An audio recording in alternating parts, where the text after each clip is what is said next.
प्रभु का बहुत धन्यवाद आज के सुंदर दिन के लिए।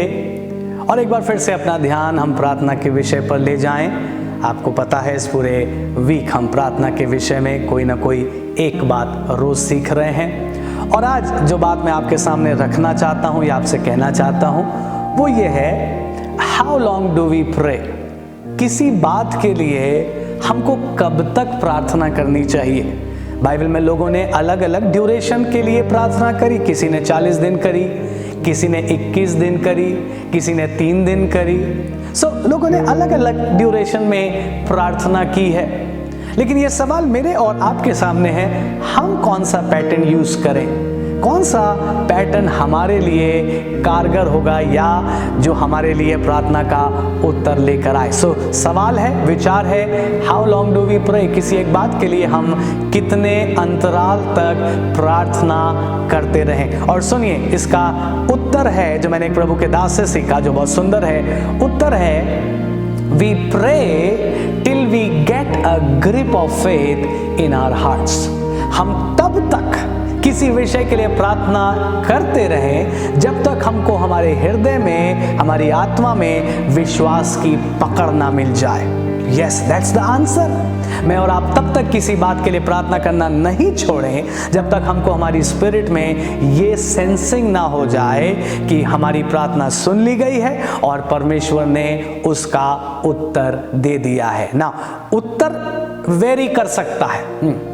उत्तर कभी यस में हो सकता है, कभी नो में हो सकता है। उत्तर फर्क हो सकता है।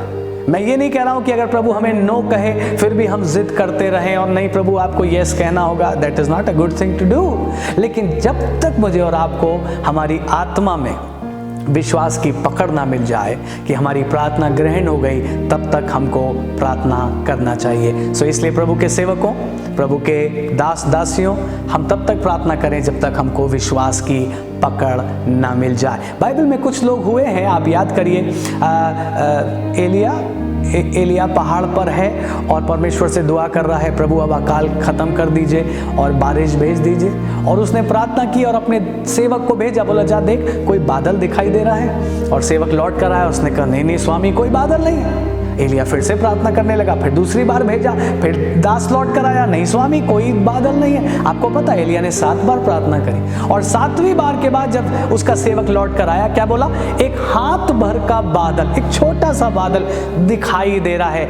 एलिया ने कहा इतना बहुत है। See, that is what we are learning today। जब मुझे और आपको विश्वास की पकड़ मिल जाए तब मैं और आप ये जान सकते हैं कि हमारी प्रार्थना कबूल हो गई है और उसके बाद हम उस प्रार्थना को बंद करके और फिर धन्यवाद देना शुरू कर सकते हैं। आज की सुबह मैं आपका ध्यान परमेश्वर के वचन में ले जाऊं, पहला सैमुएल और उसका पहला अध्याय, जहां हन्ना प्रार्थना कर रही है, उसको एक पुत्र चाहिए। और हन्ना ने प्रार्थना करी और आपको पता है सारी घटना, इसलिए मैं घटना नहीं दोहरा रहा हूँ। लेकिन जब हन्ना इस बार गई मंदिर में और प्रार्थना करने लगी, और आपको पता है उसके होंठ हिल रहे थे, मुंह से आवाज नहीं निकल रही थी, और फिर एली के साथ उसकी बातचीत होती है।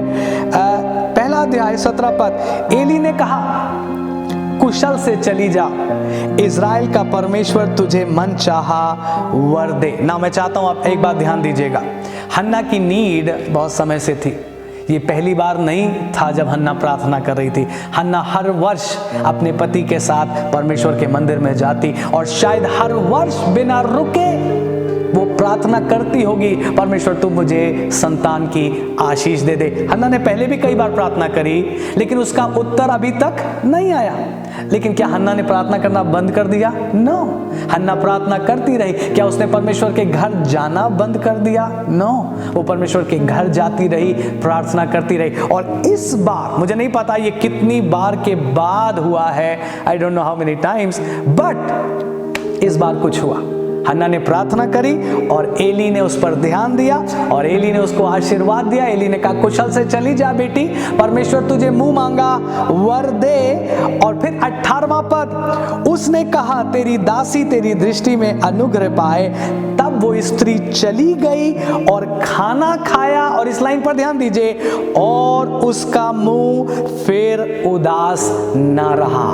ओह, समथिंग हैपेंड। इस बार कुछ हुआ।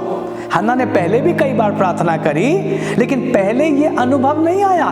इस बार कुछ हुआ, इस बार एक अनुभव आया कि लिखा है हन्ना का मुंह फिर कभी उदास नहीं हुआ। मैं ऐसे यूं अगर ट्रांसलेट करूं तो शायद गलत नहीं होगा। हन्ना के मुख पर से उदासी जाती रही, हन्ना के मुख पर, उसके चेहरे पर एक रोशनी आ गई, एक जॉय आ गया ना। वेट अ मिनट प्रभु के लोगों, क्या उत्तर उसको दिखने लगा? अभी नहीं, अभी नहीं। क्या उसे पता चल गया कि उसने कंसीव कर लिया? अभी नहीं।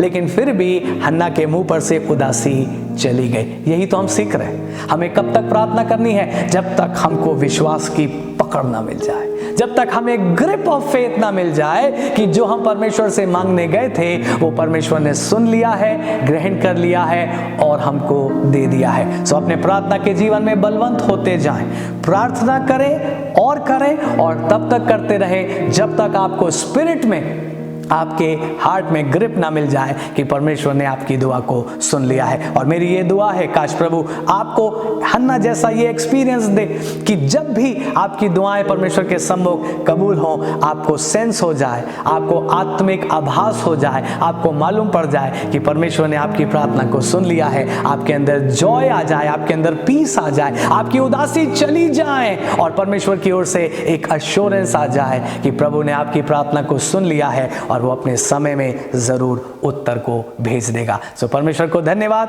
प्रार्थना करते रहिए, प्रभु में मजबूत रहिए, बहुतों के लिए आशीष का कारण बनिए।